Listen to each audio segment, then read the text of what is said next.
ராமநாதபுரம் பேருந்து நிலையம் அருகே பொதுமக்களுக்கு இடையூறாக உள்ள தரைக்கடைகளை அகற்ற எதிர்ப்பு தெரிவித்து பெண்கள் அதிகாரிகளுடன் வாக்குவாதத்தில் ஈடுபட்டனர். அப்போது தன்னுடைய வாழ்வாதாரம் பறிக்கப்பட்டதாக கதறி ஆர்ப்பாட்டம் செய்த மூதாட்டி திடீரென மயங்கி விழுந்ததால் பரபரப்பு நிலவியது. இந்த காட்சிகளை பார்க்கலாம்.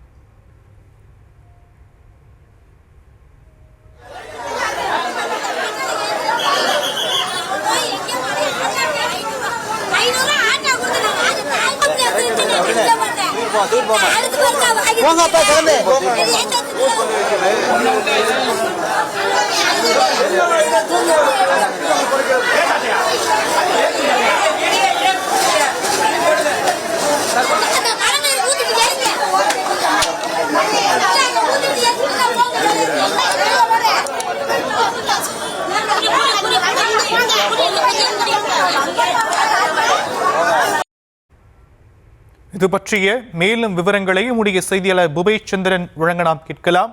புபேஷ் சந்திரன், விரிவான விவரங்கள்.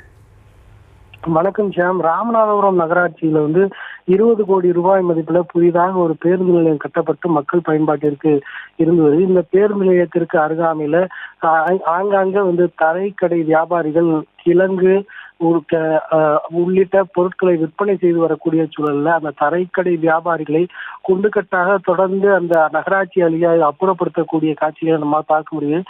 தன்னுடைய வாழ்வாதாரம் பறிபோனதாக கூறி அந்த தரைக்கடை மூதாட்டி ஒருவர் மயங்கி விழுந்த சூழல் பரபரப்பை ஏற்படுத்தியது. குறிப்பாக ராமநாதபுரம் நகராட்சி அந்த பேருந்து நிலையத்துல 50க்கும் மேற்பட்ட கடைகள் இருக்கக்கூடிய சூழல்ல அந்த கடைகளின் ஆக்கிரமிப்பை இதுவரை நகராட்சி அதிகாரிகள் அப்புறப்படுத்தவில்லை என்றும் வாழ்வாதாரத்திற்காக 50-100க்கு பிழைப்பு நடத்தக்கூடிய இந்த ஏழை வியாபாரிகளை தொடர்ச்சியாக நகராட்சி அதிகாரிகள் அச்சுறுத்தி வருவதாக குற்றச்சாட்டு இருந்தது. தொடர்ந்து அவர்களை அப்புறப்படுத்தும் பணிகளை நகராட்சி அதிகாரிகள் ஈடுபட்டுள்ளதன் காரணமாக அங்கு ஏராளமான போலீசார் குவிக்கப்பட்டுள்ளனர்.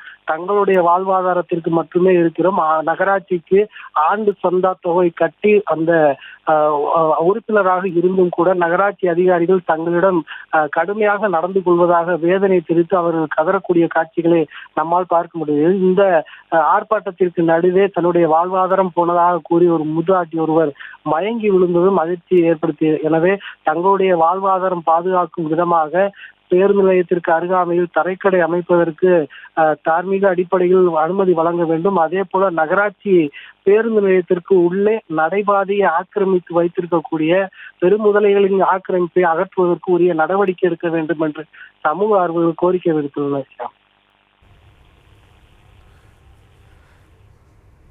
விரிவான விவரங்களுக்கு நன்றி புபேஷ் சந்திரன்.